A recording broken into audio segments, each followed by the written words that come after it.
সৃষ্টিকর্তার শ্রেষ্ঠ সন্তান। সেই সন্তানকে যারা হত্যা করেছে, নির্যাতন করেছে, তাদের আগে বিচার হতে হবে। আগে টাকা, যে টাকা আপনারা লক্ষ লক্ষ হাজার কোটি টাকা দেশের থেকে বিদেশে পাচার করেছেন, সেই টাকা আগে ফেরত দেন। তারপরে ইলেকশনে আপনারা অংশগ্রহণ করবেন নাকি করবেন না, তারপরে আলোচনা হবে। অন্তর্ভুক্তমূলক নির্বাচন অর্থাৎ বাংলাদেশে সকল রাজনৈতিক, যেটার মধ্যে আওয়ামী লীগ এবং 14 দলও থাকবে।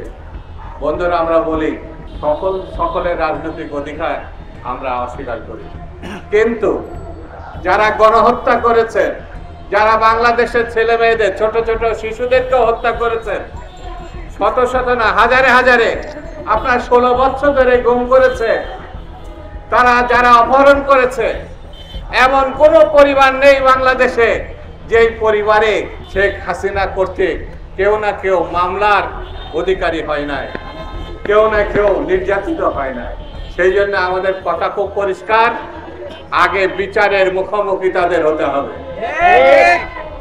মানব সন্তান সৃষ্টিকর্তার শ্রেষ্ঠ সন্তান। সেই সন্তানকে যারা হত্যা করেছে, নির্যাতন করেছে, তাদের আগে বিচার হতে হবে, যারা এই গণহত্যার সঙ্গে যুক্ত।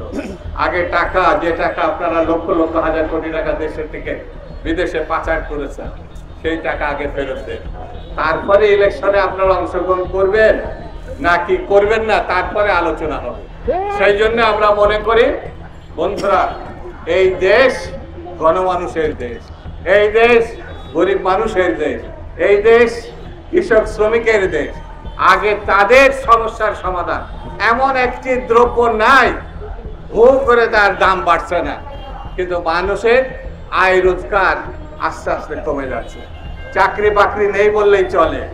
যুবক যুবতী, শিক্ষিত অশিক্ষিত, সরকারকে আহ্বান করব, কাজের সংস্থান করুক, না হলে এই দেশটাকে ভালোভাবে ঠিকমতো চালানো কঠিন হবে।